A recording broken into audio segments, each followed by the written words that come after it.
29 जून को कराची में एक सालाना टेकअप कॉन्फ्रेंस होने जा रही है, स्टार्टअप कॉन्फ्रेंस होने जा रही है। बड़ी ये अहम कॉन्फ्रेंस है चूँकि जो कैटलिस्ट लैब्स की बानी और सीईओ हैं जहांरा साहिबा, वो इसकी मेज़बानी कर रही हैं और एक स्टार्टअप एक्सेलेरेटर इनोवेशन हब और ख़वातीन लीडरशिप फेलोज़ प्रोग्राम है ये। अब ये प्रोग्राम हमारी यूथ के लिए कितना इंपॉर्टेंट हो सकता है, उस तरह के स्टार्टअप्स हमारी इकॉनमी को कितना ग्रो करने में मददगार साबित हो सकते हैं। और फिर जो इस वक्त एक बेरोज़गारी का बार बार सवाल उठता है नौजवानों में फैलती हुई, तो उसको कम करने में किस हद तक इस तरह के स्टार्टअप्स मददगार साबित हो सकते हैं, इस पर हम गुफ्तगू करेंगे। कैटलिस्ट लैब्स की जहांरा साहब हमारे साथ मौजूद हैं। जहांरा साहब, बहुत शुक्रिया प्रोग्राम के लिए, आपने वक्त निकाला। सबसे पहले तो ये बताइएगा, ये जो हर साल आप ये कॉन्फ्रेंस करवाती हैं, इसका बेसिक मकसद क्या होता है, ये क्यों करवाई जाती है, किस बात की अवेयरनेस इसके थ्रू दी जाती है? ज़रा पहले इसको आप ज़रा थोड़ी सी रोशनी डालिएगा इस पर। अच्छा, ये कॉन्फ्रेंस जो है ये शुरू हुई थी फिनलैंड में और ये अब 6-7 मुल्कों में होती है। तो हमने पिछले साल से ही शुरू की है। ये स्टार्टअप्स के लिए है जो एक अर्ली स्टेज पे हैं, जिन्होंने अभी 2-3 साल पहले ही स्टार्टअप अपना शुरू किया है और इनको थोड़ी सी अवेयरनेस क्रिएट करने की ज़रूरत है। बहुत अच्छे प्रोडक्ट्स और सर्विसेज ये ऑफर कर रहे हैं। इन्होंने जॉब क्रिएशन में भी हेल्प की है। इनका कनेक्शन इन्वेस्टर्स से करवाना और इनका कनेक्शन जो है एक दूसरे से करवाना बहुत ज़रूरी है। तो इसमें तकरीबन 500 लोग आते हैं और इसमें स्टूडेंट्स भी होते हैं जो फाइनल ईयर के स्टूडेंट्स होते हैं और स्टार्टअप्स भी होते हैं। अच्छा। और हमने ये कोशिश की है, आप देखेंगे ज़्यादातर कॉन्फ्रेंस में आप जाएं तो सफ़ेद बालों वाले लोग ही बात कर रहे होते हैं। तो इस कॉन्फ्रेंस में ऐसे बहुत कम लोग आपको नज़र आएंगे। इसमें यंगस्टर्स हैं जो अपनी जर्नी के बारे में बात करते हैं, अपने स्टार्टअप के बारे में बात करते हैं, एक दूसरे से एंगेज करते हैं। उससे फ़ायदा ये होगा कि बहुत से इनमें से हैं जो बहुत अच्छा काम कर रहे हैं, चाहे वो हेल्थ केयर स्पेस में हो, एजुकेशन में हो, रिटेल में हो, मगर उनके बारे में इतने लोग जानते नहीं हैं। तो ये एक उनके लिए एक प्लेटफॉर्म हमने क्रिएट किया है। दूसरे, ये जो कनेक्शन होता है इनका आपस में इन्वेस्टर्स के साथ भी और एक दूसरे के साथ भी, मेरे ख्याल में बहुत ज़रूरी है। और जहां साहब, जो लोग काम कर रहे हैं, चले उनकी तो ग्रोथ होती है, उन्हें अपने आप को और ग्रूम करने का मौका इस कॉन्फ्रेंस से मिलता है। तो कभी कुछ स्टार्टअप शुरू करना चाहते हैं या उनके पास कोई अच्छा यूनिक आइडिया है, तो उन आइडियाज़ को भी फिर आप लोग कंसीडर करते हैं और उनकी भी फिर इसमें कोई हेल्प या सपोर्ट की जाती है? बिल्कुल, देखें 500 लोगों में से तो मेरे ख्याल में 25-30 होंगे जो एक्चुअली स्पीकर्स हैं और सब तो सीखने आए हैं कि और लोग क्या कर रहे हैं और हम अगर करना चाहें तो कैसे करें, उसमें प्रॉब्लम्स क्या हमें पहले से आइडेंटिफाई कर लेना चाहिए। और कुछ हमने स्मॉलर सेशंस भी रखे हुए हैं जिसमें वो बात करते हैं कि ठीक है, अगर हम स्टार्टअप शुरू करेंगे तो हम टीम अपनी कैसे बिल्ड करें, क्या प्रॉब्लम्स हैं जो हम सॉल्व करें, जो आसानी से शुरू कर सकते हैं और उसके बाद फिर हम टैकल करें, आगे जाके उसको स्केल करें, उसमें बिजनेस कस्टमर्स किस तरह आइडेंटिफाई करें, इन्वेस्टमेंट किस तरह रेज करें।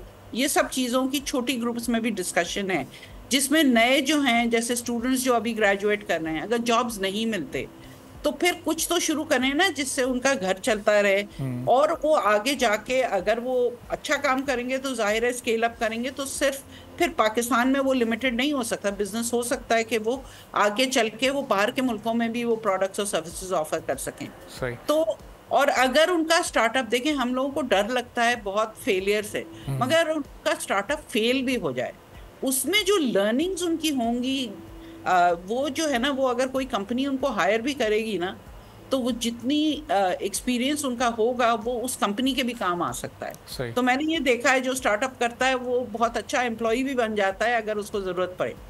और जहां साहब, किसी एक स्पेसिफिक सेक्टर को आप लोग फोकस करते हैं या फिर इन जनरल यहाँ पर ये सब बात हो रही होती है कि वो कोई भी फील्ड हो, किसी भी फील्ड का कोई एक्सपर्ट हो या उसके पास कोई भी स्टार्टअप हो, वो आ सकता है और वो फिर इस प्लेटफॉर्म पर शामिल हो सकता है यहाँ पर आप लोगों के साथ?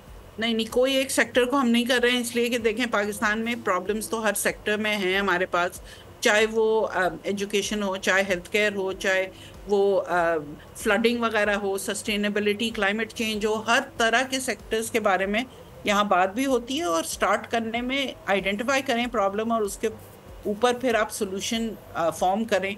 तो हर चीज़ में होता है, कोई वर्टिकल नहीं है। बस ये है कि टेक्नोलॉजी का एलिमेंट होना इसलिए ज़रूरी होता है कि चाहे आप एक्सपर्ट हो एजुकेशन में, अगर आपको पता हो कि टेक्नोलॉजी किस तरह इस्तेमाल होगी, उसके प्लेटफॉर्म इस्तेमाल करें। टेक्नोलॉजी एक्सपर्ट होने की ज़रूरत नहीं है। तो फिर आपका जो स्टार्टअप है वो ग्रो ज़्यादा आसानी से होगा। प्रोफेशनल्स भी आते हैं उसमें, ये कुछ बैंक से भी लोग आते हैं जो देखते हैं कि ये यंगस्टर्स को हम किस तरह सपोर्ट कर सकते हैं, एडवाइस किस तरह दे सकते हैं।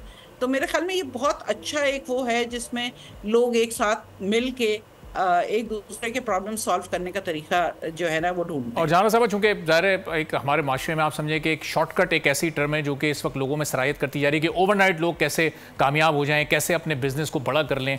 तो ये इस बारे में भी कुछ यहाँ बताया जाता है कि अगर एक स्टार्टअप आपने शुरू किया तो ये बड़ा पेशेंस वाला काम होता है, एक बड़ा रिस्क होता है, इसमें आपको ओवरनाइट कोई फ़ायदा भी हो सकता है, इसमें आपको कोई लॉस भी हो सकता है। तो ये जिस तरह लोग IT सेक्टर को लेते हैं कि बस हम IT के किसी एक शोबे में एक्सपर्ट हो जाएंगे और रातों रात हमारी ज़िंदगी तब्दील हो जाएगी, तो यहाँ ज़रा कुछ इस तरह की ग्रूमिंग भी की जाती है स्टूडेंट्स की? जी बिल्कुल, रातों रात कुछ नहीं होता। लोग जो ये समझते हैं कि हम एंटरप्रेन्योर बन जाएंगे और हम जो है ना फिर हमें सिर्फ 2 घंटे काम करने की ज़रूरत होगी, उनको जो है ना ख्वाब देखना छोड़ देना चाहिए।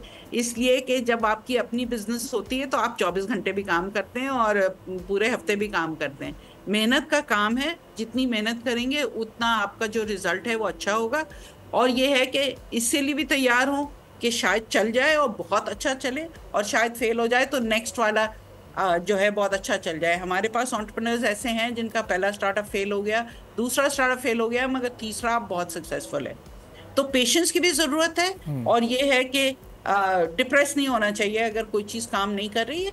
ये रिकग्नाइज करना ज़रूरी होता है कि देखें अगर इस वक्त काम नहीं कर रही है तो कोई वजह है, कुछ डायरेक्शन चेंज करने से ठीक हो जाएगी।